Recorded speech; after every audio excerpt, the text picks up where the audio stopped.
pago de Dios va más allá de cosas. El pago de Dios tiene que ver primordialmente, desde mi punto de vista, con la aprobación de Él hacia el corazón de uno. Dios nos encausa para llevarnos a un estado en el cual estemos aprobados delante de Él. Yo me crié en la iglesia, de luego tuve un encuentro con el Señor, fui evangelista, prediqué en muchos lugares, anduve por muchas partes, y eso me permitió tener más bien una imagen, ¿no es cierto?, de en el fondo, ¿qué es la iglesia? Protestante, obviamente, pero con sus distintas ramas, ¿no es cierto?, pentecostales, tradicionales, etc. Y la verdad es que no me incomoda ningún espacio, pero sí fui dilucidando algunas verdades, que han sido las que he ido tratado, ¿no es cierto?, todos estos años, de expresar y dar a conocer, de que se trata de un encuentro genuino con Dios. Yo nunca le he vendido naranjas a nadie.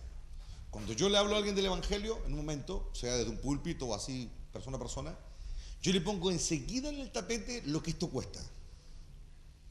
Y le digo, yo soy un partidario de la actitud del profeta Elías.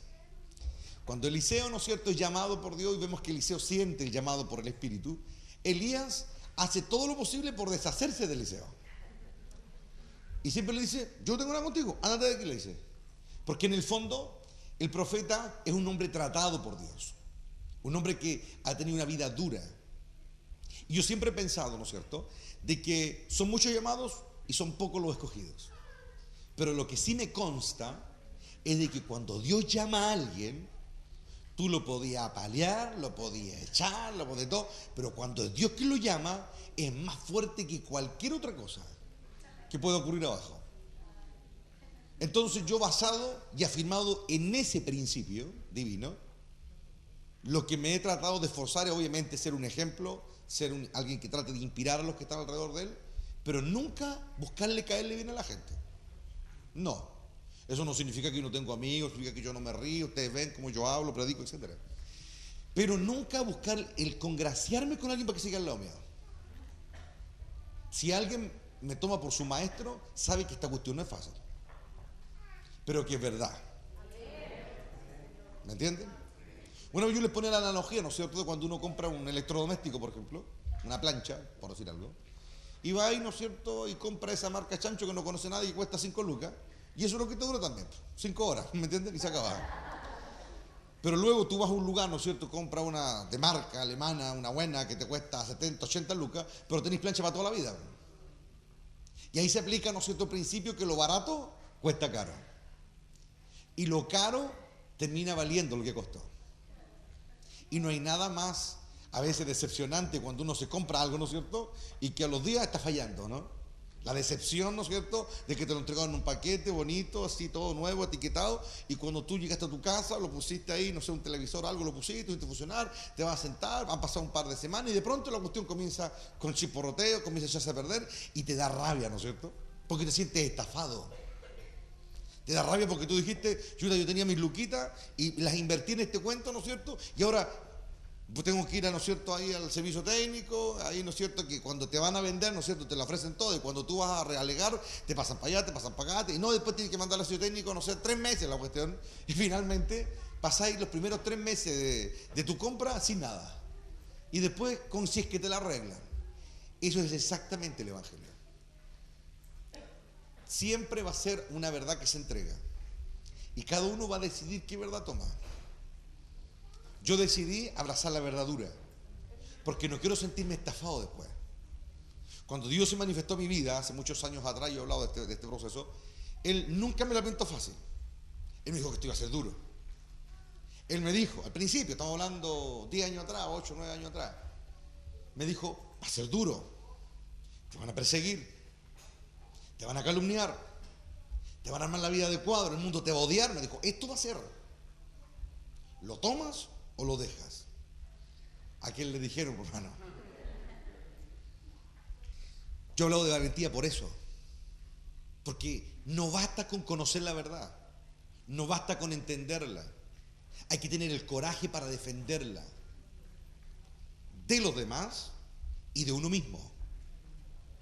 ¿Por qué? Porque nuestro corazón está inclinado al mal. Y siempre estamos tentados nosotros, ¿no es cierto?, en nuestro fuero interno, a buscar el camino fácil. Estamos tentados, todos estamos pasando por ahí.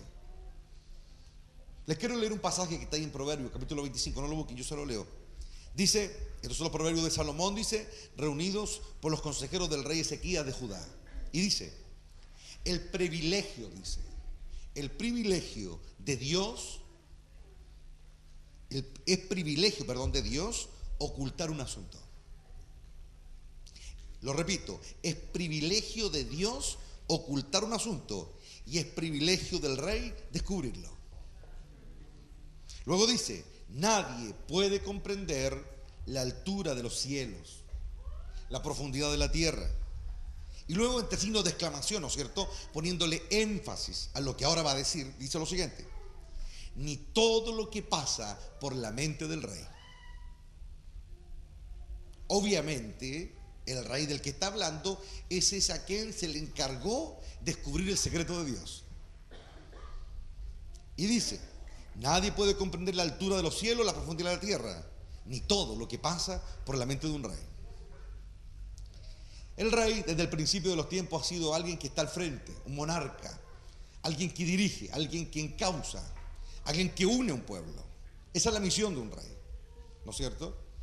Y dice acá de que a ese hombre, en el tiempo que haya vivido, pasado, presente, da lo mismo, su misión, en el contexto de la relación con Dios, es descubrir el secreto de Dios. Pero luego dice acá el cronista, ¿no es cierto?, Salomón, un hombre sabio, dice que también es difícil para los que están debajo de ese líder, ¿no es cierto?, así como no se puede comprender la altura de los cielos, ¿no es cierto?, ni tampoco la profundidad de la tierra, así también así es difícil entender la mente del rey. Y yo sé que durante muchos años, cuando alguno de ustedes les puso la espera al 4, no entendieron nada de lo que yo decía. Es lícito enojarse, es lícito chorearse, todo eso es lícito. Pero el tema más bien dicho es si estoy viendo la imagen completa. Ese es el tema. Entonces hay un tipo de personas que a Dios simplemente les interesa y los desecha, pero hay otros los que Dios trata, los aprieta. Ustedes más o menos callan acerca de ese tema, ¿no es cierto? Cuando Dios entra y comienza a apretar. Y es ahí donde se prueba la humildad. La humildad no se prueba por hablar suave. La humildad no se prueba por ceder en una discusión para que la cuestión acabe. Eso no es humildad. Humildad para Dios es doblegar el corazón. El corazón. Y cuando el corazón se doblega, yo entiendo al Señor. Yo entiendo lo que me está pidiendo. Asumo el costo. ¿Lo ven o no? Entonces, yo quería un poco plantear eso antes del tema principal que quiero tratar con ustedes. Por favor, acompáñenme ahí a Juan, capítulo 14.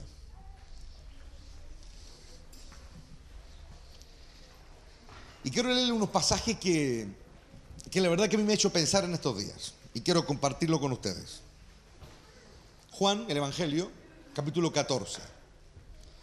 Los cristianos que andan con Biblia, sigan la lectura. Y los otros la comparten. Dice, no dejen, dice el Señor, que el corazón se les llene de angustia. Dice, confíen en Dios y confíen también en mí. En el hogar de mi Padre hay lugar más que suficiente. Si no fuera así, ¿acaso les habría dicho que voy a preparar un lugar? Cuando todo esté listo, dice. Cuando todo esté listo, volveré para llevarlos. Para siempre, para que estén conmigo donde yo estoy. Y ustedes conocen el camino que lleva a donde voy. No, Señor, dijo, ¿no es cierto, Tomás? No tenemos ni idea a dónde vas. ¿Cómo vamos a conocer el camino? Jesús le contestó, yo soy el camino, le dijo, la verdad y la vida. Nadie puede ir al Padre si no es por medio de mí. Si ustedes realmente me conocieran, también sabrían quién es mi Padre. De ahora en adelante ya lo conocen, dice, y lo han visto. Señor, muéstranos al Padre y quedaremos conformes, ¿no es cierto?, dijo Felipe. Jesús respondió, Felipe, he estado con ustedes todo este tiempo y todavía no sabes quién soy. Los que me han visto a mí han visto al Padre. Entonces, ¿cómo me pides que te muestre al Padre? ¿Acaso no crees que yo estoy en el Padre y el Padre está en mí? Las palabras que yo digo no son mías, sino que mi Padre que vive en mí hace su obra por medio de mí. Solo crean que yo estoy en el Padre y el Padre está en mí, o al menos crean por las obras que me han visto hacer. Les digo la verdad, todo el que crea en mí hará las mismas obras que yo he hecho, y aún mayores, porque voy a estar con el Padre. Y aquí viene lo glorioso, dice, pueden pedir cualquier cosa en mi nombre. Y yo, dice, lo haré. Y la razón es la siguiente, para que el Hijo le dé gloria al Padre. Esto hay que leerlo lento para digerirlo. Pueden pedir cualquier cosa en mi nombre y yo lo haré para que el Hijo, es decir, Él, le dé gloria al Padre.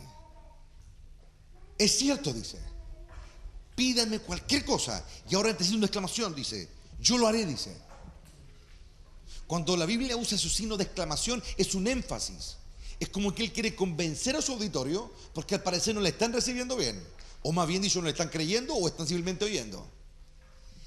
El Señor parte diciéndole, no se angustien. Confían en Dios, dice. Y todos quizás probablemente dicen amén. Ahora viene la prueba, confíen en mí. Porque una de las cosas que nosotros ahora tenemos que asumir para entender a los discípulos es tratar de viajar 2000 años al pasado. Para cualquiera de nosotros hoy día hablar de Cristo, Cristo el Hijo de Dios, el Mesías, murió, resucitó, y no hay cero cuestionamiento con respecto a eso, cero. Yo creo que ni siquiera la gente que participa en alguna iglesia determinada podría negar que Cristo es el Hijo de Dios. Pero hace 2000 años atrás, en esa conversación, una de las grandes dudas, o más bien dicho, la gran duda que invadía la mente, el corazón y toda la existencia de estos discípulos era ¿quién era el que tenían al frente? Por un lado, habían pruebas indubitables de quién era Él. Por otro lado, una serie de personas contradecían lo que Jesús decía, contradecían sus enseñanzas y lo cuestionaban a Él, incluso llegando a aludir al hecho de que lo sobrenatural incluso que Jesús obraba era obra de demonios. Y cuando una persona, un grupo de personas, está en medio de dos voces fuertes que están gritando, y a eso le agregas todo un mundo espiritual que tú no puedes palpar con tus 5 sentidos, pero que sí o sí está ejerciendo una influencia sobre la gente, ya no es tan fácil decidir. Ya no es tan fácil. La turbación, el engaño, el miedo a ser burlados, el miedo a ser, con los años los hazme reír de haber seguido a un brujo, han seguido a un tipo que tenía una tremenda oratoria y los convencía. Un montón de cosas. Entonces ahora yo entiendo en ese contexto, entiendo por qué Jesús le dice, si ustedes creen en Dios, entonces creen en mí. La famosa versión 60 dice, no se turbe vuestro corazón, dice. Esta dice, no se llenen de angustia. Entonces ahora yo sé cuál era la razón de la angustia. ¿Quién es Jesús? ¿Quién es? Claro, la Biblia dice por ahí en un pasaje que Dios hace que la historia se repita otra vez. Viajemos, ¿no es cierto?, a la Edad Media, el tiempo del oscurantismo, del gobierno del papado sobre casi toda Europa, ¿no es cierto?, todo el mundo conocido. Hay un tiempo de oscuridad, de retener la información, de perseguir a los que tienen la Biblia. En medio de todo eso se comienzan a levantar reformadores. Hombres que se comenzaron a dar cuenta de la, ¿no es cierto?, basura en la que estaba metida el Vaticano, ¿no es cierto?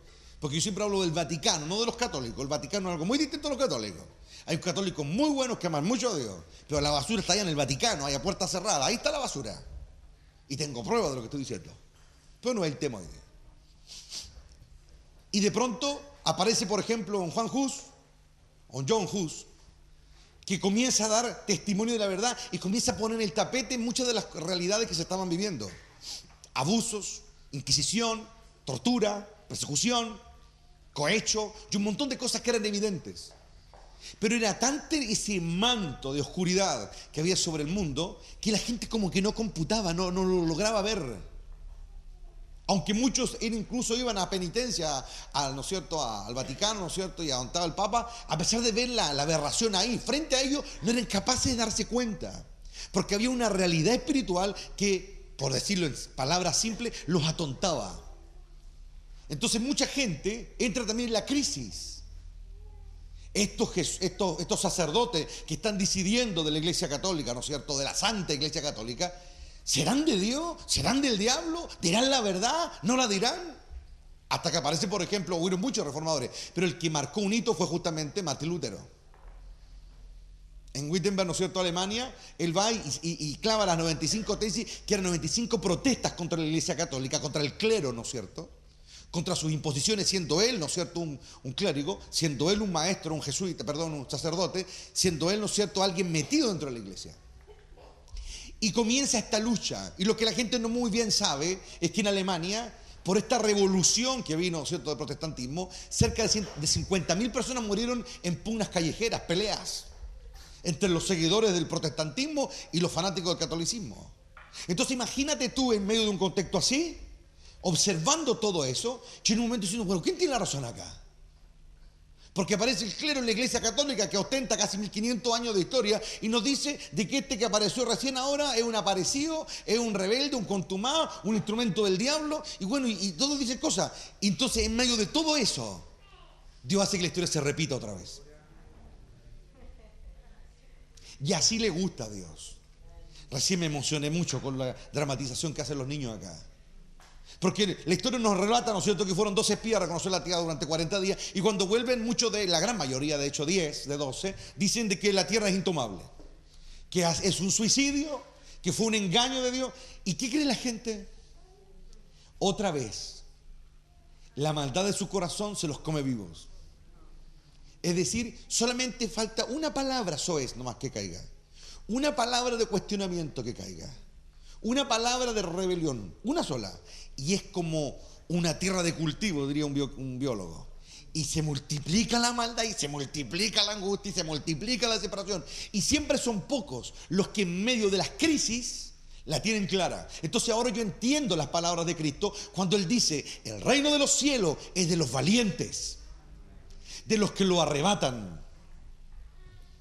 Entonces cuando yo veo a alguien que está medianamente convencido, llega así como por probar, ¿me entienden?, al Señor, yo se la hago cortita, me digo, si no estás convencido, mejor ándate.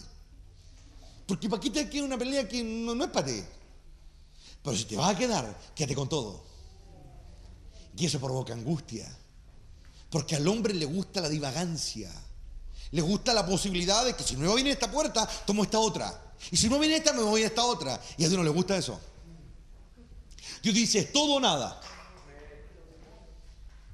Y pareciera, ¿no es cierto?, que a veces el pastor de la esquina tiene un evangelio más fácil. No me pide nada, no me exige nada, todo fácil. Me trata bien, me cuenta chistes, me soba la espalda, me visita en la casa, habla puras estupideces, me habla del fútbol, habla de política, habla de todo, menos de la realidad espiritual que tiene que atañer, ¿no es cierto?, a su feligreses. Entonces, si yo soy un tipo que está entre tonco y los vilos, como decimos en Chile, me quedo con él, po. Y hay un momento en que Jesús le pasó exactamente lo mismo con sus discípulos. Porque en un momento, ellos están en un momento tratando de liberar a alguien, no son capaces, y van a buscar al Señor. El Señor llega y el Señor se molesta tremendamente y le dice, ¿hasta cuándo los tendré que soportar? Dice. Alguien podría decir, pero ¿cómo Jesús se puede enojar porque no son capaces de sacar un demonio? Sí, se enoja y mucho. ¿Y por qué se enoja? Lo necesitamos lenta pero concisamente. Porque Él les ha dado las herramientas. Él les ha dado el ejemplo. Él se supone que es el embajador de Dios. Les ha mostrado cómo se hace. Él les ha mostrado cómo buscar a Dios. Él les ha mostrado cómo estar orando. Él les ha mostrado cómo renunciar. Y ellos no son capaces de sacar a ese bicho, ¿no es cierto?, que está ahí, porque son light, hermano. Son livianitos, ¿me entienden? Entonces, esa es la crítica, ese es el enojo del Señor contra ellos. Los ve livianitos. Son esos cristianos buena onda, que aparecen tarde de manera nunca en un culto, compromiso cero y viven su vida aparte.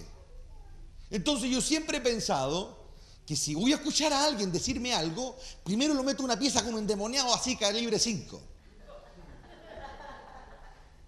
que un tornado, ¿no es cierto?, con los que se catalogan en Estados Unidos tornados, todos estos ciclones, cototos, que destruyen estados enteros. Entonces yo lo meto ahí adentro. Y después que me lo libere y me lo deje hablando en lengua y adorando a Dios, ahí venga a hablar conmigo. Yo pregunto, ¿es lógico lo que estoy diciendo, no? Esto se aplica en cualquier contexto. ¿Cuánta gente, por ejemplo, en sus trabajos, llega el nuevo, ese que aparece recién, y se la llega dando, que se la sabe toda, aquella, y es cosa que tú lo ves un par de días trabajar, y una callampa más, no, hermano, no vale nada, flojo, llega tarde, se la pega mal. ¿Me entienden o no? Que diga, hablar en la vida, hermanos, es muy fácil. Y eso es lo que yo trato de enseñarle a la gente. Porque también entiendo de que mucha gente que se crió ahí en la mugre, por hermano. Se crió entre envidiosos, pleiteros, rebeldes, orgullosos. Entonces, ¿qué va a salir de ahí? La misma basura, hermano. Entonces Dios nos da una oportunidad a todos, me incluyo, para que cambiemos. Y demostremos para poder conocer a Dios. No es simplemente arrogancia como lo ven algunos, no. Es probar las cosas. Jesús los está mirando y les dice, ustedes están con angustia. Y de pronto el Señor les dice, si ustedes creen en Dios, bueno, crean en mí, ¿creen en mí o no? Silencio. En otra ocasión Jesús le dice, ¿quién dicen los hombres que soy? Jesús los sabía rodear. ¿Usted conoce cuando yo le digo lo estoy rodeando? Jesús sabía rodear a la gente. Está con los discípulos y los comienza a rodear. Jesús sale de cacería con los discípulos y le dice, ¿quién dice la gente que soy? Como la pregunta era divagante, muy así el aire, ¿no es cierto? Algunos decían, todos se playaron. No, algunos dicen que eres Elías, otros que un profeta, que Juan que resucitó. Todos estaban relajados. Pero de pronto Jesús dice, y ustedes, los casó. Y ustedes, ¿quién dicen que soy? Silencio. ¿Sabe lo que significa hacer el silencio? Duda. Y hermanos, estamos hablando de gente, no del montón. Estamos hablando de los 12 escogidos, los más cercanos a Él. Probablemente andaba alguna mujer ahí que servían a Jesús también. Pero están los más cercanos y no tienen claro quién es. Entonces ahora vamos al siguiente paso. ¿Por qué no tienen claro quién es? Porque ellos no buscan a Dios, hermano. ¿Por qué no tienen claro quién es? Porque no hay comunión genuina. Ellos son religiosos. Ellos van detrás del Señor. La multitud trae enfermos, endemoniados, ciegos, leprosos, paralíticos, todo. Y ellos están ahí en el show. ¿Me entienden o no? Jesús tiene autoridad. Él aparece y los demonios se vuelven locos. Pero los otros están ahí en el show mirando. Son los que van a comprar la cecina para tomar once a la tarde. Son los que están a hacer los pedidos, los mandados. Los que van a buscar el burro cuando Jesús los manda a buscar. Para eso sirven. Pero no tienen comunión. Y yo sé que esto duele cuando yo lo digo. Pero mi deber no es engrupirte toda la vida y después que te pierdas. Mi deber es ponerte delante el argumento. Y que tú decidas si te la comes o no. Pero no me vas a llegar en el día del juicio y me vas a agarrar del pescuezo y me vas a decir, tú nunca me dijiste sabiendo la verdad. Eso no. Entonces, Jesús en un momento dice, ¿y ustedes quién dicen que soy? Silencio, nadie dice nada. Y Pedro da el paso. El famoso bruto de Pedro. Alguien podría pensar que él lo dijo para caer bien. Pero el perfil psicológico de Pedro, por lo que la Escritura nos muestra, no era de esa gente, como decía mi abuelo, veleidosa que quería caerle bien a Jesús. No, él era como bien directo. Y Jesús luego da testimonio de él porque no lo está engrupiendo. Jesús sabe que Pedro sabe. Jesús sabe que Pedro sabe. Y yo te digo que tú eres Pedro, le dice. Y como mal han interpretado algunos sectores, ¿no es cierto?, conservadores, no le está hablando de él como la base de la iglesia. Está hablando de lo que él dijo sobre esta piedra. Es decir, lo que has dicho. Voy a edificar mi iglesia. Entonces, Jesús reconoce y le dice algo que le va a salvar la vida a Pedro. Y es esto. Esto no te lo dijo nadie. Jesús es un hombre que no está acostumbrado a que le digan las cosas por encima. Jesús siente acá adentro esa cuestión que llamamos discernimiento, sexto sentido, sensaciones extrasensoriales, o como le quieras poner. Siente siente, no hay un argumento científico, no hay una prueba científica, no hay un argumento, un método, una comprobación, no. Él lo siente. Porque el evangelio está basado en un pueblo que debe sentir la verdad, no convencerse de ella. Obviamente, luego yo puedo dar justa defensa del evangelio, preparándome, documentándome, etc. Pero la base, el cimiento, es la fe. Sin fe es imposible agradar a Dios. Es lo que dijo el Señor. Entonces en un momento le dice a Pedro: esto te lo dijo mi padre. Lo siento, le está diciendo. Yo siento que esto te lo dijo mi padre y por eso serás bienaventurado. Pero a pesar de que Pedro, ¿no es cierto?, el padre en algún momento le ha hablado, eso no significa garantía de victoria. Porque después es emblemática la gran lección que nos da Pedro, ¿no es cierto?, en el evangelio y en el relato neotestamentario. Su traición, su negación, etc. Y no le sirvió de nada que Dios le hablara. Porque el que Dios nos hable no nos avala. El que Dios nos hable significa que nos está avalando hasta ese día. Pero mañana, y Jesús les dice: ustedes saben dónde yo voy. Jesús sabía que no sabían. Si Jesús no es tonto. Es como cuando yo le pregunto a alguien, de repente hablo, no sé, de la Niaquea, por ejemplo. ¿Qué será eso? Milton, por favor. Entonces, hay un momento en que el Señor sabe, Él está encauzando la conversación, porque Él quiere llegar a que ellos resuelvan ciertas cosas. Y le dice: ustedes saben. Entonces, Tomás, impulsivamente, ni la piensa y dice: no sabemos dónde va. ¿Cómo no está diciendo eso? Sí saben, dijo. No sabemos, sí saben. No sabemos. Sí saben, le dijo. Entonces Felipe aprovecha, mira el momento de la conversación, dice el momento de la verdad, dice: no me tiro ahora, no me tiro nunca. Y le dice: ¿sabes qué? Muéstranos al Padre y nos basta. Y Jesús, mira cómo le responde: ¿por qué me dices eso? Le dice: ¿acaso ya no lo conoces? Probablemente ellos tenían alguna versión de qué es lo que era conocer a Dios. No sé, el Antiguo Testamento, la gloria, el Sinaí, no sé. Ya lo vieron. Está en mí, dijo. Y uno quiere los relámpagos, quiere las lucecitas, los fuegos artificiales, la gloria, los ángeles, los querubines con 6 alas, que uno quiere ver eso porque es lo que la Biblia dice que es Dios, ¿no es cierto? O que rodea a Dios. Pero Él dice: no, está aquí, ahora. Los que están en esa conversación, no se les pasa ni por la más loca de sus ideas que vendrá un mundo donde la tierra entera solamente se esforzará en un momento por llegar a saber cómo era el rostro de Él. Harán experimentos, buscarán manto, harán esto, harán de todo. Tan solo va a ver su rostro. Ellos no se imaginan lo que está pasando ahí. Y de pronto Él le dice en otra conversación: ¿saben ustedes qué reyes y profetas quisieron ver y oír lo que ustedes están viviendo ahora? Y ellos no pueden, y esta es la clave, hermano, esto es glorioso que lo entendamos. Ellos no pueden participar plenamente de ese tiempo, de esos momentos, porque sus corazones están en otra parte. Porque su mente y sus corazones están llenos de un montón de ideas que no van a ninguna parte. Y se la están perdiendo de oro. ¿O no, hermanos? Si ellos hubiesen tenido la más remota idea de quién era ese hombre que tenía una apariencia tan común como la de otros, ¿cuántas cosas habrían hecho distintas? Y eso es lo que yo he pensado toda mi vida cristiana. He pensado en Pablo el apóstol, un perseguidor, un ex perseguidor de la iglesia, y yo veo que ese hombre nunca conoció a Jesús así, de frente, de persona. Pero ese hombre lo siguió como si lo hubiese visto. Veo que siempre se da la misma tónica. Y Jesús en un momento, sintiendo yo creo esta necesidad de plantear estas verdades, le dice a la gente, le dice: por favor, reconozcan el tiempo que están viviendo.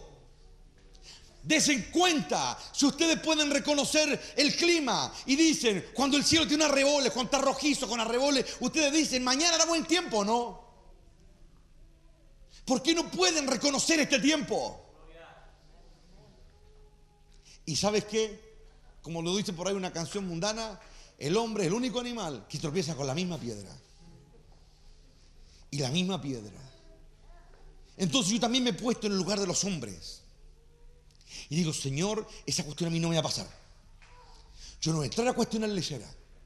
Porque ya hay demasiado argumento para que yo le dé una chance al diablo para que me trate de convencer de lo contrario. Y el diablo a mí no me manipula. Es mi decisión. Y comienzo a dar los primeros pasos de mi libertad. Antes no. Jesús les termina diciendo, después de que Él es el camino, Él es la verdad, le dice a Felipe, el que me ha visto lo ha visto a Él. Luego le dice otra cosa grande. ¿Y saben qué? ¿Y se dan cuenta que no tiene nada que ver con el contexto de la conversación? Porque Jesús les dice, cualquier cosa que piden ahora en mi nombre. ¿Ustedes se dan cuenta, logran visualizar que la clase no la han pasado muy bien? Que el momento de esa conversación han sido puros errores, puro fracaso, y a pesar de eso, Él les dice, pero ahora podrán pedir cualquier cosa en mi nombre. Les expuso su miseria, les expuso su pobreza de fe, de compromiso, de entrega, etcétera, etcétera, etcétera. Probablemente muchos de ellos cuestionaban al Señor en mucho de su obrar. De hecho, por ahí Pedro los llegó a reconvenir para que no fuera a Jerusalén. Vemos a otros que le dicen, pero ¿por qué no fuiste cuando tu amigo estaba enfermo? Hay un montón de instancias en las que ellos estaban más preocupados desde su perspectiva qué era correcto o qué no era correcto para Jesús hacer, que de entender las palabras que Él le entregaba. Y hay un momento en que Jesús les dice, pidan cualquier cosa, dice, y yo lo voy a hacer. Y aquí viene la clave, para que el Padre sea glorificado. Y ahí yo como que veo en cámara lenta el verso. Y digo, le pregunto a los discípulos, pidan cualquier cosa, una cosa. Segunda, en mi nombre. Tercera, yo lo haré. Cuarta, para que el Padre sea glorificado. Y se dan cuenta que nosotros muchas veces leemos rápido y ni siquiera nos damos cuenta de lo que dice la Biblia. ¿Por qué le dice pidan cualquier cosa? Porque les mostró, les puso en la palestra lo que les faltaba. Ustedes no creen. No tienen claro quién soy. No tienen claro lo que están. Y a pesar de eso están aquí. Les demostró su incredulidad. Y ahora le dice, pidan algo. Si Dios con sus palabras te comienza a mostrar tu pobreza, tu necesidad. Y luego te dice, ahora pidan cualquier cosa en mi nombre. Y yo lo voy a hacer. La pregunta, ¿por qué él pone énfasis? Yo lo voy a hacer. Yo. Y luego al final, entre signos de exclamación, dice, yo lo voy a hacer. No otro, yo. Yo creo que hasta esa altura ya se están dando cuenta que les falta, ¿no? Se están dando cuenta de todas las cosas que están dando palos de ciego. Se están dando cuenta que han seguido un hombre al que no conocen. Están predicando probablemente las palabras que este hombre les ha enseñado y ni siquiera saben el significado de ellas. Pero Jesús es misericordioso y les dice, pídanme. Si yo estoy ahí y después de esa conversación, probablemente yo no intervine, pero estoy ahí y me doy cuenta que soy tan penca como Felipe. Me doy cuenta que soy tan julero como Tomás. Me doy cuenta que soy tan arrebatado como Pedro. Y comienzo a darme cuenta, yo cuando me vaya a orar solo y doble mis rodillas, le voy a decir, Padre, tu palabra dice que lo que yo pida en el nombre, tú lo vas a hacer. Lo primero que necesito ahora es saber quién es Él.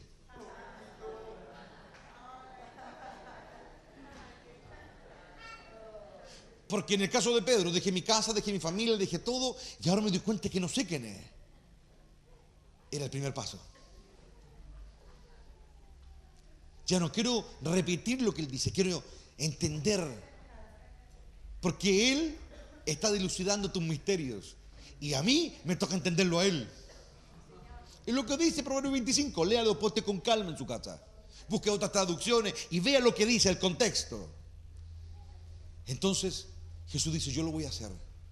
Porque cuando yo logro algo, mi Padre glorificado.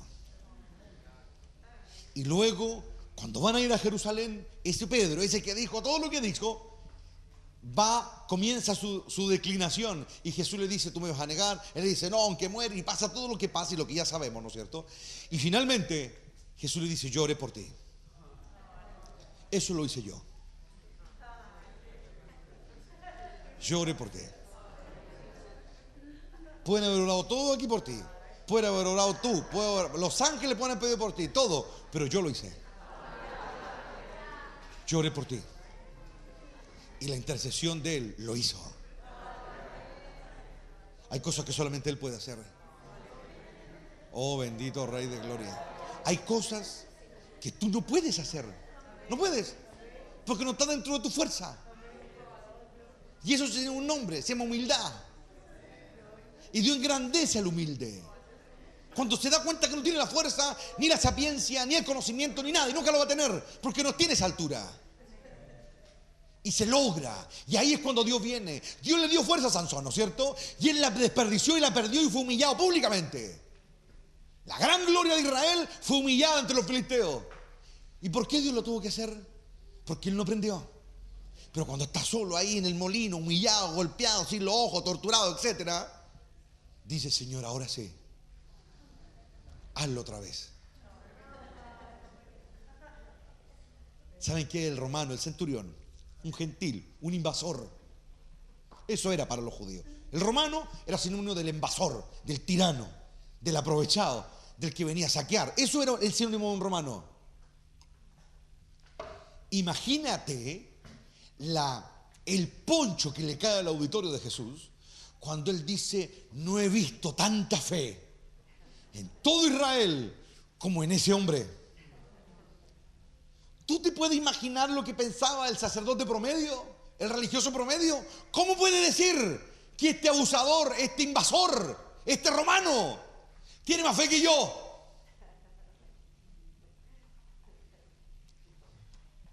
Jesús dijo, ese va por buen camino. Él no piensa como nosotros pensamos. Él es muy distinto a nosotros. Y necesitamos tener esa mente. Yo necesito que lo haga Él. Yo necesito que Él despierte lo que está dentro de mí. Yo necesito morir a lo viejo para que nazca lo nuevo. Yo necesito renacer otra vez. Necesito elevarme otra vez. Necesito experimentar el reino de Dios. Necesito sentir que algo está pasando. Necesito sentir la presencia de Dios para saber cuándo Él está y cuándo no está, por hermano. Porque el diablo puede imitar todo. El diablo se puede subir a un púlpito y predicar muy lindo y hacerlo todo teológicamente perfecto y ser el diablo que te predica. Porque si hay un buen predicador, es el diablo. Conoce la Biblia de tapa a tapa, tiene la mejor argumentación, tiene toda la piocha de llegar a ser un gran engatusador. Pero hay una sola cosa que ese infeliz no puede hacer. ¿Sabes qué es? Que Dios haga sentir su presencia cuando Él habla. Porque si apareciera Dios, Él se funde. Y ese es el discernimiento que necesita el pueblo de Dios, discernir. Y pastor, ¿cómo logro eso? ¿Dónde lo compro? No se compra, hermano. Eso se clama. Pero si yo vivo de acuerdo a los dictámenes del mundo y soy un cristiano enchapado nomás. No lo logro así, por hermano. Sigo siendo el mismo insensible, turbado, no sé para dónde van. No cacho nada. Pero cuando yo decido apartarme, porque santo significa, no sin culpa, significa apartado. Y los demás tienen que ver que estoy apartado. ¿O no? Hay muchos cristianos que toman, por mano, y dicen, pues si yo no me emborracho, ¿qué hace de mal tomar una cervecita? Yo te pregunto, si Jesús se sentara ahí en la mesa, ¿tú crees que tomaría una cervecita? Algunos dirían, pero si él tomaba vino. ¿Cómo la buscan la quinta pata al gato? El alcohol, por decir algo, es una herramienta usada sobre todo en nuestro país para destruir. Nosotros ostentamos el título mundial de consumo per cápita, de alcoholismo. Es un demonio, una potestad que está sentada aquí a unos kilómetros de nuestra ciudad, en Carahue. Y hay que ser un miope espiritual para no darse cuenta de cómo el diablo ha tomado cosas y los manipula. Entonces, ¿cómo yo voy a pensar o a suponer que el Cristo de la gloria, si caminara entre nosotros, se iría a tomar una cerveza ahí al centro? ¿Cómo? ¿En qué planeta? ¿En qué mundo cabe eso? ¿Saben qué mundo cabe? En el mundo de los carnales, de los tibios, en el mundo de los que no se comprometen, en los mundos que no quieren morir a su carne. En eso, ahí se nota.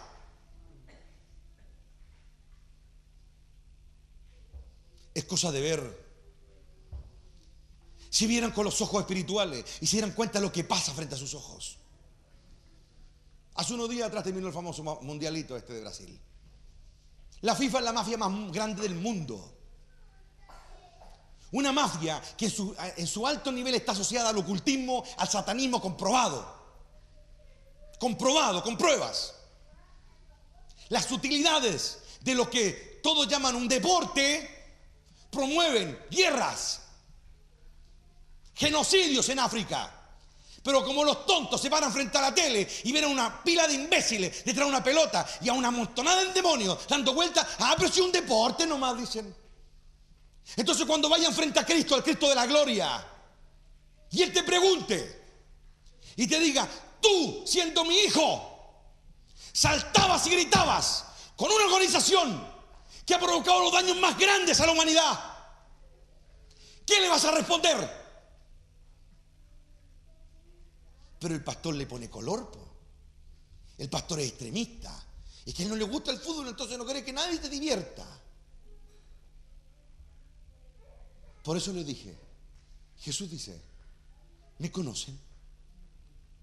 ¿Realmente saben quién soy? Si no saben quién soy, menos van a conocer mis palabras, po. Menos van a entender lo que yo digo. Por eso es que estoy aquí. Esa es la verdad. Y muchos están comenzando a ser libres por oír esa verdad. Porque los que son de Dios sienten ese tironeo del alma. Pero hay algunos que se engrupen solos. Eso se llama tibieza. Y para los que no lo saben o no se han acordado, Dios vomita a los tibios. No sirve de nada que con una mano glorifiques a Dios y con la otra le sirvas al diablo. Te puse un par de ejemplos, hay un montón de ejemplos más. Cosas personales tuyas, que no tienen nada que ver ahí nadie, son tuyas. Y yo no me paro aquí adelante como el super santo porque no lo soy. Soy un hombre como cualquiera. Sé que hay uno solo bueno, Dios nomás. Pero los profetas de antaño, cuando encaraban a Israel, no eran superhombres. Eran hombres comunes y corrientes que tenían la misión de encarar a Israel su pecado. Porque a la gente no le gustan esos profetas, pues. Los apedrean, los matan, hacen lo que quieren con ellos. Pero ahora me quedo con ese, yo lo voy a hacer. Yo lo voy a hacer si me lo pides. ¿Quieres conocerme? Dice Dios. Si me lo pides, yo lo voy a hacer. ¿Quieres sentir mi poder? Yo lo voy a hacer si me lo pides. ¿Quieres enfrentar a ese gigante y ganarle? Si tú me lo pides, yo lo voy a hacer. ¿Quieres enfrentar esa debilidad, esa cuestión que no querés soltar? Si tú no puedes, pídemelo y yo lo voy a hacer. Y voy a romper las ataduras de generaciones. Tú no puedes, hazlo. ¿Saben qué fue lo que Caleb hizo? Le creyó a Dios. Y cuando él recorrió la tierra, él vio algo que los otros no vieron. Él sintió, y esto aquí, escúchalo en cámara lenta. Caleb se dio cuenta durante 40 días andando en Canaán de algo espiritual que estaba pasando en Canaán antes que ellos entraran a la pelea. Y era que Dios ya había entrado. De que Dios ya había encadenado los poderes demoníacos. Su amparo le fue quitado. ¿Quién amparaba a los cananeos? Sus deidades diabólicas, demoníacas, sus poderes infernales. Porque para los que no saben, porque muchos dicen, oh, qué malo los hebreos, que fueron a matar a esa gente y mataron pueblo y cómo dio un Dios de amor, y he escuchado esa imbecilidad de toda la vida. Yo les voy a decir lo que hacían los cananeos. Los cananeos quemaban a los hijos en el fuego. Los cananeos practicaban el canibalismo. Los cananeos se masacraban por gusto, unos con otros. Hacían todo tipo de perversiones. Eso eran los cananeos. Por eso Dios le dijo a Abraham, todavía no ha llegado el colmo, la maldad de los cananeos. Entonces cuando Dios llevó a su santo pueblo y le dijo, acaba con todos, estaban pagando sus crímenes innumerables. Dios estaba parando los abusos. Dios estaba parando los asesinatos. Dios estaba parando la impiedad. Y le estaba entregando esa tierra a los suyos.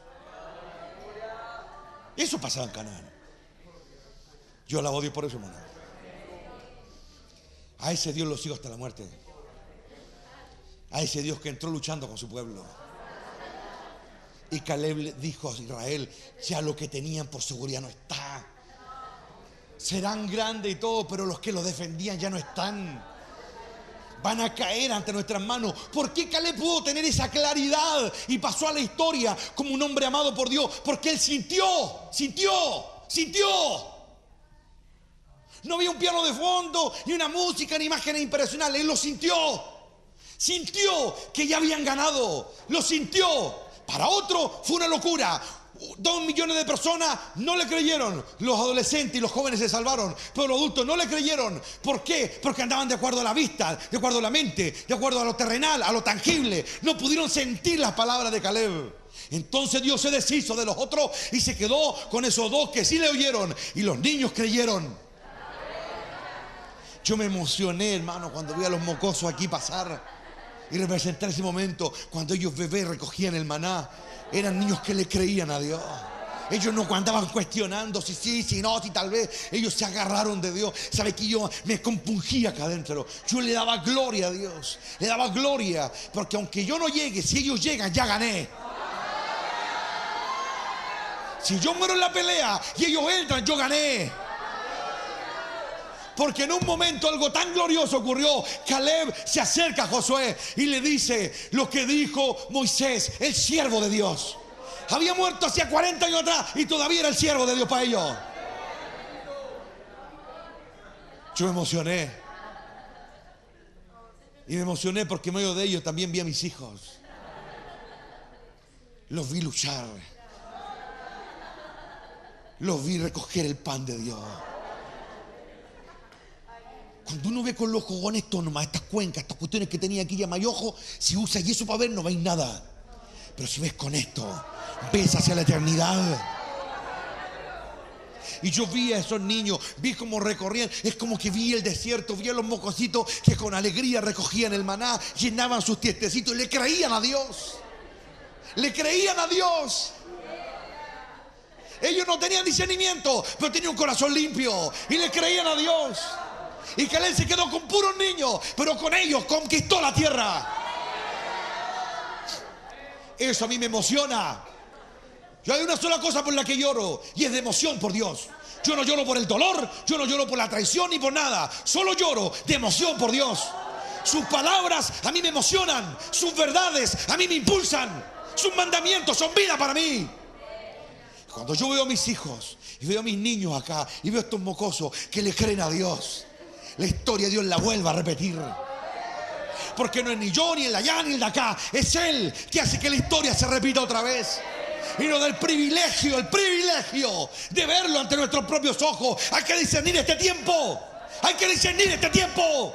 Hay que andar a la altura. Las rodillas te van a dar discernimiento. Clamando y estando ahí postrado. Yo no me paro aquí solamente a gritar. He pasado mi vida clamando a las 4 o 5 de la mañana, estando ahí frente a Dios. He pasado mi vida estando ahí. He estado mi vida buscando al Dios de antepasado. He estado mi vida creyendo en un Dios que no he visto con mis ojos. Así se paga el precio. Y me gozo porque Dios es fiel. Y hoy día me hablaba al corazón. Todas las clamores no han caído en tierra. Vas a ver con tus ojos la conquista de lo prometido. Y vas a ver a esos niños Paradójicamente, el muchachito que acá representó a Caleb tenía 3 años. 3.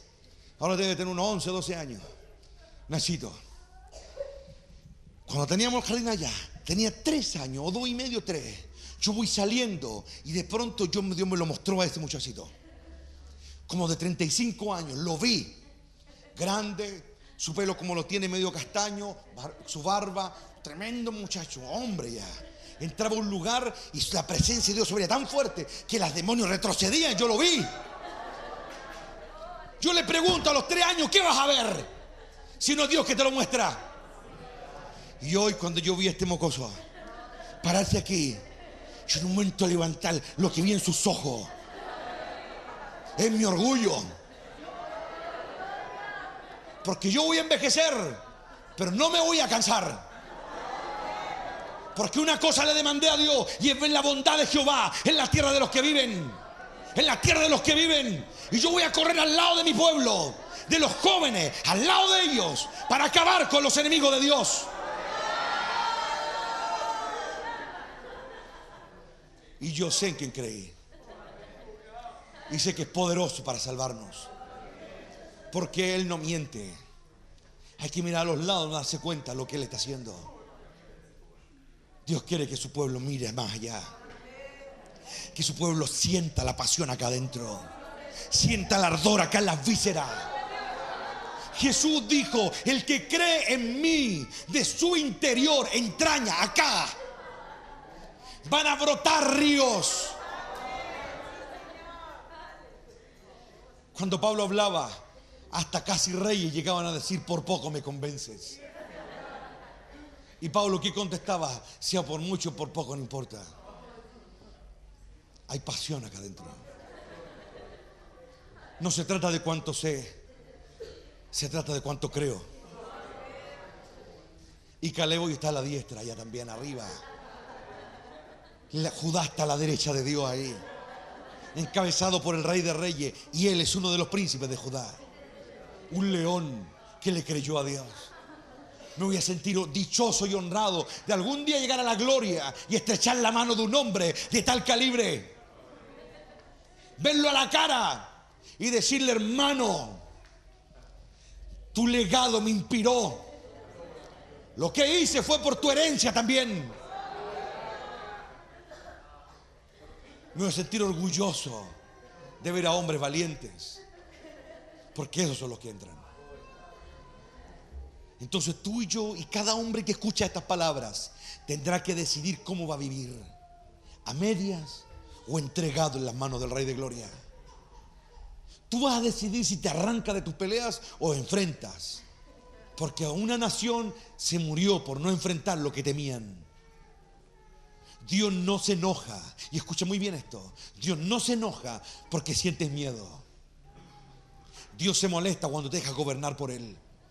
Y como escuché en un relato de una película hace un par de días atrás, el coraje no nace si no hay miedo. El coraje nace en medio del miedo. Porque el que no siente miedo es un tonto, hermano. El miedo está, pero en medio de esa oscuridad resplandece la luz.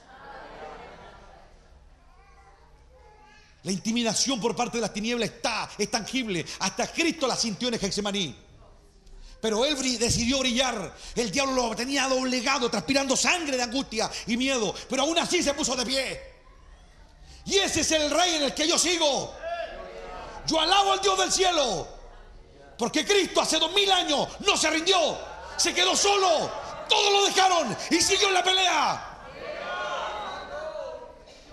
Y hace unos días escuché una frase en otra película gloriosa que dice así: esto no se acaba hasta que se acabe. Por eso los cobardes van a tomar sus pilchas y se van a mandar a cambiar de aquí, de cualquier parte donde Dios esté haciendo algo glorioso. Pero los valientes se van a agarrar, van a sentir el impulso de hacer y cumplir el propósito. Esa es la invitación de Dios. Si crees en Dios, cree también en mí. Esa es tu batalla.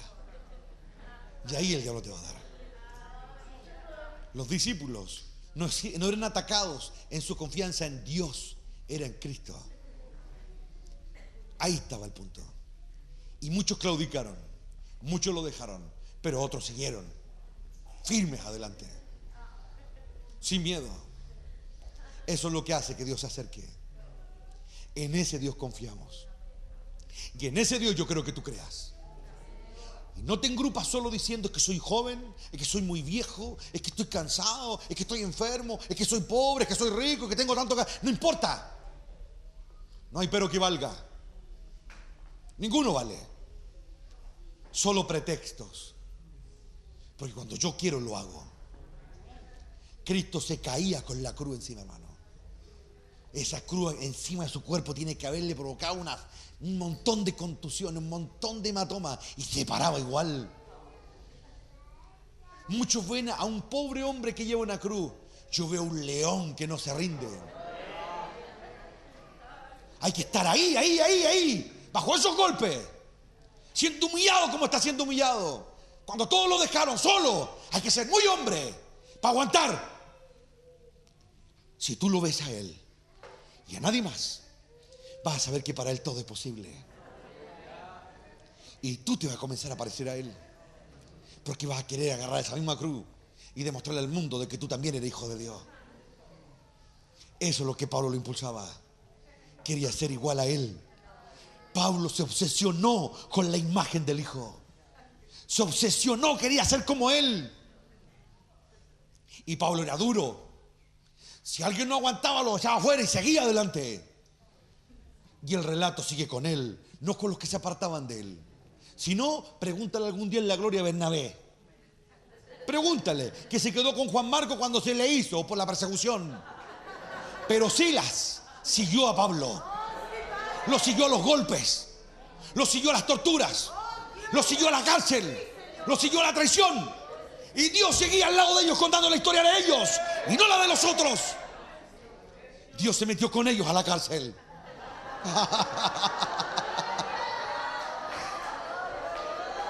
Muchos buscarán seguridad, pero se quedarán solos al final. Pero aquellos que amamos al Rey de Gloria, probablemente terminaremos golpeados, probablemente en la cárcel, pero Él va a entrar con nosotros a ese lugar. Y eso es lo que yo quiero que tú hagas en tu soledad, en tu vida, donde tendrás tú que luchar. No pienses que hay que ser un héroe para ser héroe que está en un púlpito o que muchos te sigan. Hay hombres que nadie los ha seguido nunca, pero que Dios jamás les sacó la vista de encima. Porque Dios ve esto llamado corazón. Dios entró con ellos a la cárcel y recibió su alabanza ahí en el cepo. Los golpes duelen, ¿o no? Las enfermedades duelen, ¿o no? Las traiciones duelen, ¿o no? Las calumnias duelen, ¿o no? Duelen. Pero qué glorioso es cuando uno va a cantar y Dios baja a recibir mi alabanza. Él baja y su presencia va destrozando los grilletes. Su presencia va reventando las llaves, los candados, los cerrojos se van rompiendo cuando Él va pasando. Los hombres vieron un terremoto, pero si tú estuvieses ahí por un instante y Dios te quitara el velo y vieras lo que ocurrió en el espíritu en ese lugar, era la gloria de Él entrando como un león, rompiendo ataduras, abriendo las cárceles, destrozando la maldad que estaba en el corazón de los que estaban ahí. Fue tan fuerte su presencia que hasta el infame carcelero cayó rendido, cayó destrozado, la culpa se lo comía. Cuando Él entra, se salvan todos.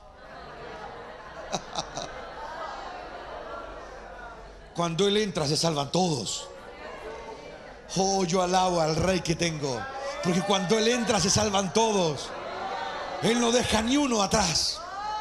Cuando Él entra, se rompen todas las cadenas. Cuando Él entra, Él lo hace todo. Por eso Él dijo: pídanme y yo lo haré. Pídanme y yo lo haré. Y cuando Él lo hace, cadenas se rompen, los cielos se abren, los cautivos son liberados, los ciegos ven, los enfermos se sanan.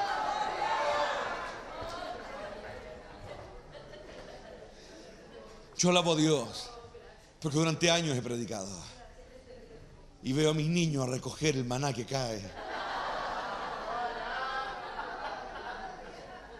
Probablemente cuando ellos sean grandes no se van a acordar lo que su pastor decía, porque ellos sienten la emoción y salen a gritar. Pero se van a acordar de algo, de que la palabra los hacía correr. De que a diferencia de otros lugares, cuando los cabros están quedando dormidos, andan jugando afuera, aquí los niños son los que están más escuchando. Y no porque alguien les obligue, están ahí. Y eso no lo hace hombre alguno. Eso pasa cuando es Él que lo está haciendo. Él dice, no le impida que vengan a mí. Y cuando Él dice eso, se quitan los obstáculos. Y los niños pueden correr hacia Él con libertad. Yo alabo al Dios del cielo, hermano. Por eso tú y yo tenemos que ser lo que tenemos que ser. Ama a tus hijos, ama a los otros pequeños, porque ahí hay un tesoro. Hay conquistadores en potencia. Entrénate con ellos para que algún día tú seas mejor que esa generación que murió, sino que seas como aquella que entrará con tus hijos. Y verás con tus ojos cómo llevarán el arca de Dios en sus hombros. Llevarán la presencia de Dios, hablarán con tal denuedo que sentiremos la emoción. Las que lo están criando ahí en el jardín van a acordarse. Y Dios le va a decir, valió la pena. Ahí corren los conquistadores, ahí corren los que ganan, ahí corren los que les enseñaron a guardar la palabra de los que esta noche quieren vivir el reino. ¿Cuántos quieren pasar aquí y decirle al Señor, yo quiero eso, Padre? Yo quiero ver a mis hijos y a los hijos de mis hijos entrar a la tierra. Quiero ver a todos estos pequeños, quiero correr al lado de ellos. Yo quiero correr al lado de ellos. Esa fue la dicha de Caleb. Él corrió con los que crió. Corrió con los que les enseñó. Y no quedaba atrás, corría a la par de ellos. Porque Dios lo bendijo y le dio la fuerza que ningún otro ha tenido a esa edad. No te canses detrás de uno. Jesús dijo, pídelo en mi nombre. Yo lo voy a hacer. Y cuando Él lo hace, se puede, hermanos. Cuando Él lo hace, se puede. Por eso y por mucho más, es que tenemos que alcanzar esta altura y recibir el Evangelio de verdad. Algunos ya lo tienen claro y me gozo por eso. Algunos necesitan oír estas palabras para salir de su error. Y otros necesitan oírlas para solamente gozarse.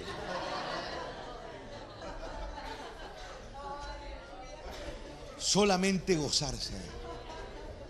En ese Dios confiamos. Ese es nuestro Dios, el que hace maravillas.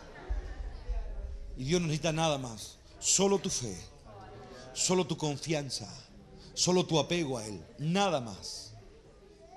Dios hace maravilla con los que le creen. Y yo le creo a Dios. Y tú tienes que creerle y confiar acérrimamente en Él, sin ningún miedo, sin ningún temor. Amén. Tome la mano de alguien por ahí. Le vamos a darle gracias a Dios en esta noche. Bendito Adonai. Te damos gracias, Padre, porque tú eres real. Oh, la gloria. Oh, la gloria de Jehová. Oh, la gloria. Hay un reino. Oh, la gloria de Jehová. Gloria a Jehová. Oh, gloria a Jehová. Es la gloria de Dios. El reino que nunca dejará de ser. El reino que nunca dejará de ser. El reino que nunca dejará de ser. Es la gloria de aquel que nos llamó a ser participantes de Él. Adquirir su carácter. Adquirir su valentía. su decisión. En ese Dios confiamos. En ese Dios creemos. En ese Dios esperamos. Le damos la gloria a Él, porque nuestro Padre es real. Oh, Ramay Sakari Basai. En ese Dios confiamos. A Él alabamos en esta noche. Padre, gracias porque tú eres bueno y tu misericordia por todas las generaciones. Establece tu reino en nuestros corazones y que venga tu reino a nosotros. Que venga tu reino en nuestra vida. Que nuestros corazones se inunden de tu verdad y seamos saciados de tu justicia. Ven y transforma nuestro corazón y haznos ser lo que tú esperas que seamos. Lava nuestros ojos, Padre, con colirio y déjanos contemplar la verdad y entenderla, para que tu reino sea manifestado y tu gloria se manifieste en esta generación. Derrama en nosotros espíritu de valentía, de valor, y que tu amor perfecto eche fuera el miedo, eche fuera la tibieza, eche fuera las dudas. Que tu amor traiga libertad y tu pueblo se renueve día tras día en tu presencia. A ti, Padre, sea la gloria. A ti sea el honor desde ahora y para siempre. Y que tu majestad lo inunde todo. Lo inunde todo en todos. Y que sobre los que oyen esta palabra venga un hambre por ti. Un deseo sincero de encontrarte y de alcanzarte. Ábreles la puerta para que lleguen a ti. Cambia los corazones, Padre, para que te conozcan y sepan quién eres. Tuya, Padre, es la gloria, tuyo es el honor, tuya es la majestad y el dominio, la fuerza y el honor desde ahora y para siempre. Y todos los que lo creen dicen: 1, 2 y 3.